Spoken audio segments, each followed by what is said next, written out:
Hi, I'm Beth with American Patchwork and Quilting, and today I'm going to show you how to make this show-off bag. This is a great bag to make if you've never made a bag before. There's no zippers or snaps, it goes together super easily, and it's a great size. It's also really fun to feature some bigger prints like we have here, or any feature prints that you really want to show off. I've used Moda fabrics for this bag, and the line is called So Happy Canvas by Brigitte Heitland for Zen Chic. Canvas is great for bags because it's thicker and it's super durable. The lining is also by Zen Chic. This one is called Spotted and it's in a quilting cotton. For the bag I'll be showing you how to make today, I'm using this Bright and Happy line from Riley Blake Designs. This is called Rainbow Fruit by Damask Love. It's so cute with its rainbow stripe and fruit. So we're using the stripe for the outside and the handles, and then the fruit will be on the lining. Find the link to the download in the video description. I've already cut out all my pieces, so now I'm going to start assembling the outside of the bag. We're going to sew the 3 pieces of the bag outside together. So this is the front, the back, and the bottom. But we need to find the center of each piece first. So fold each piece in half and just do a little finger press.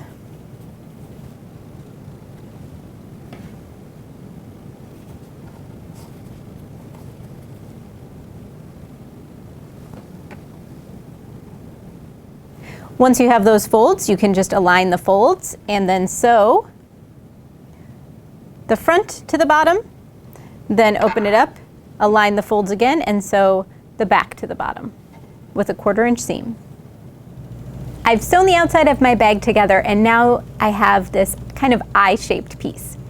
So to give the bag a little structure, you need to use a batting or a stabilizer. If you're going to use batting, I love to use a product like Spray and Bond, basting adhesive. This really helps you stick the batting to your piece. You don't have to use pins, and then that won't shift on you when you're quilting.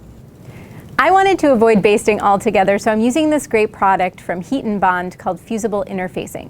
So basically it's just a kind of fleecy kind of batting with an adhesive side. So the bumpy side is the adhesive side, and then we're just going to iron our bag to it. So this is going to give us some nice structure for our bag, and also will really help prevent any tucks or ripples when we're quilting.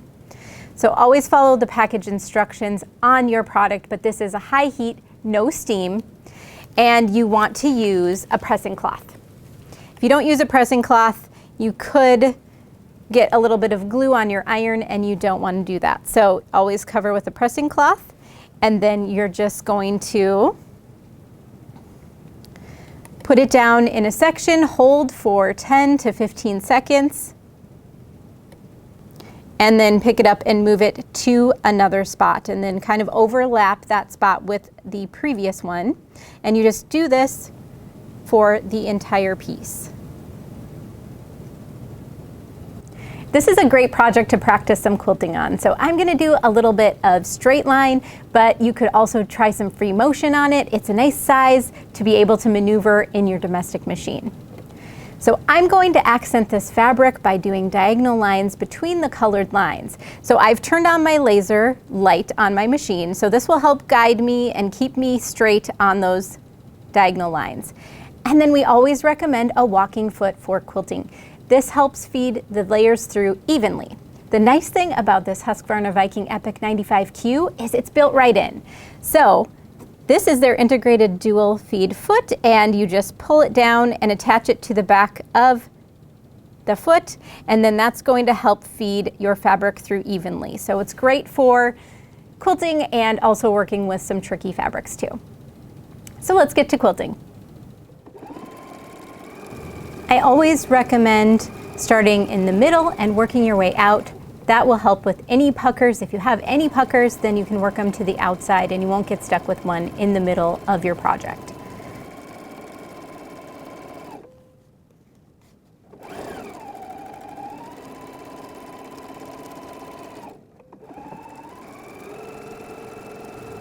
I didn't want the quilting too dense, so I am skipping every other line.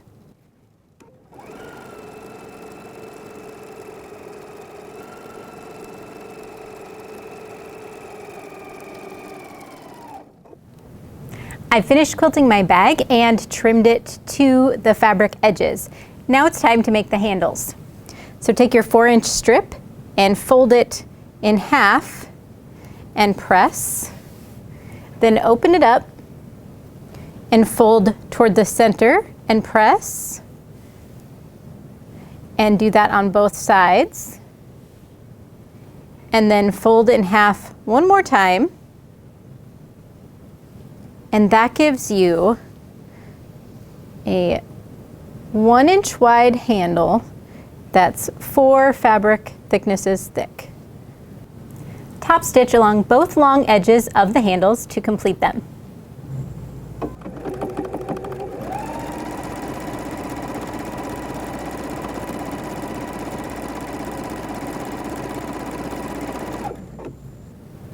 Next, it's time to place the handles on our bag. So grab one of your handles and measure in 6 inches from one side.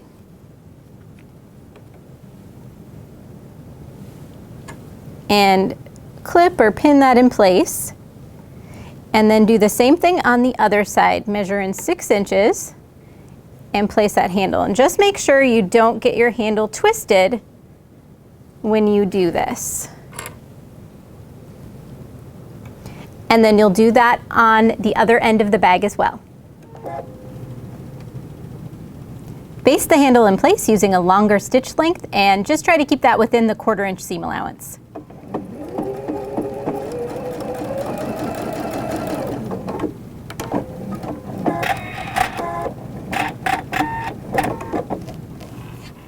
Now we're going to start sewing up the bag. Fold the bag in half with the right sides together and line up the side seams. Just using my clips again, but you can use pins. Line those up on both sides. And then we're going to stitch a 1/4-inch seam along the side.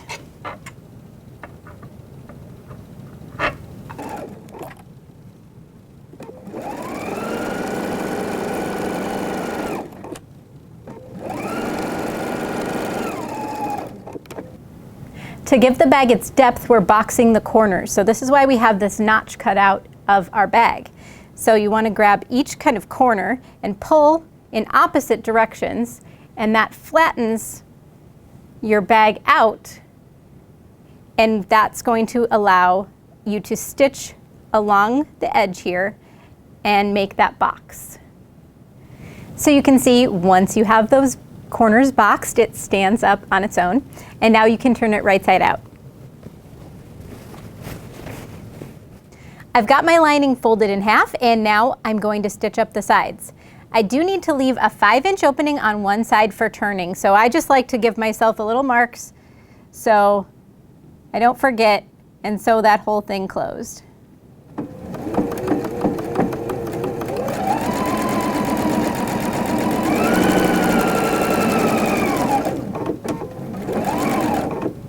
So I always like to backstitch at that opening because it's going to be really stressed when you're turning the bag out, so I don't want that seam to come out.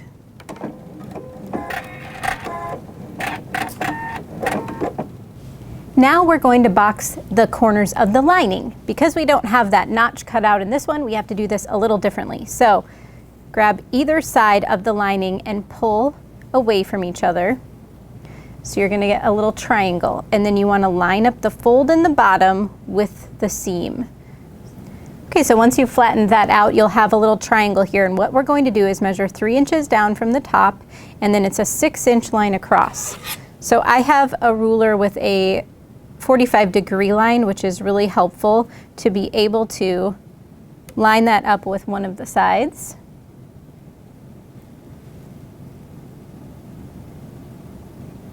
There's my 3-inch line, and then it's 6 inches across. That looks perfect. So I'm going to draw a line. And that's going to be my sewing line, so I will do this on both sides.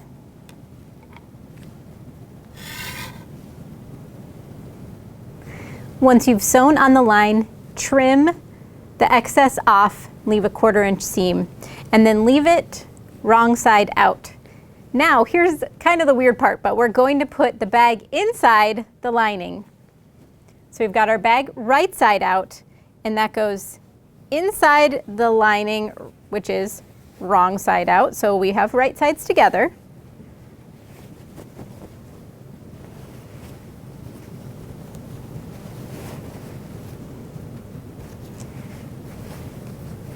And then line up the side seams.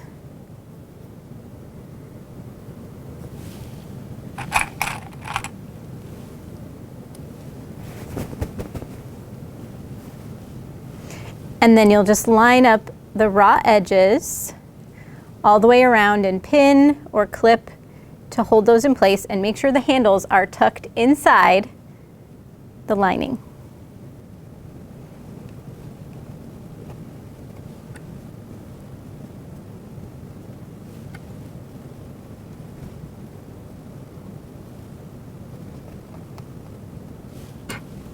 So now we need to stitch all the way around the top of the bag. When you're stitching something like this that's round, it's a lot easier if you take your accessory case off and use your free arm. Most machines have the ability to do this, and then that just gives you a smaller section of the machine that you have to work your bag around, so it makes it a lot easier. Okay, so here's that opening we left, and now we're going to turn the bag right side out through that opening. So this does get a little bit awkward, but just kind of work it through there.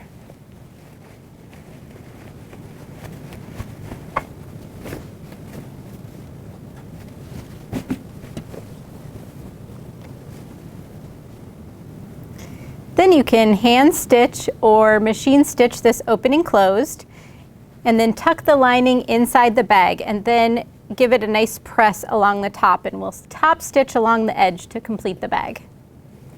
Here's the completed rainbow tote. It's so bright and happy, I can't wait to use it this summer. And then here is the one that we showed earlier. This is made from Moda fabrics, and it's perfect for all seasons. I hope that you'll make your own version of this tote. It's super easy to make, and it's such a fun and versatile bag.